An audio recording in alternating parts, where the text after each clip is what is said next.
ఈ వారం కర్కాటక రాశి వారి ఫలితాలని పరిశీలించి చూస్తే పునర్వసు నక్షత్రం వారికి ద్రవ్య లాభం ఉండదు కాబట్టి ఆర్థికంగా చిక్కులకి కాస్త గురవుతారు.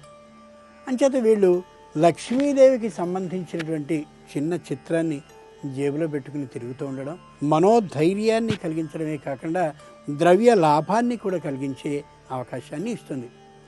పుష్యమి నక్షత్రం వాళ్ళు తమ ఇంటి పనులన్నిటినీ వాయిదా వేసుకుని వీధిలో వారికి పొరుగు వారికి సహాయపడదలిచి మొత్తం తమ పనులన్నిటినీ ధ్వంసం చేసుకుంటారు ఈ వారంలో.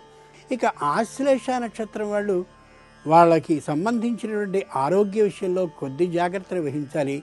ప్రాణానికి ఏ విధమైనటువంటి ప్రమాదము లేదు. పూర్వపు వ్యాధి తిరిగి వచ్చే అవకాశం అస్సలు లేదు. తమకి వ్యాధి నయమైపోయింది కదా అని అపథ్యాన్ని చేయడం ఏమాత్రం మంచిది కాదు. ధన్వంతరి ప్రత్యేకమైనటువంటి చిత్రం ఉంటుంది.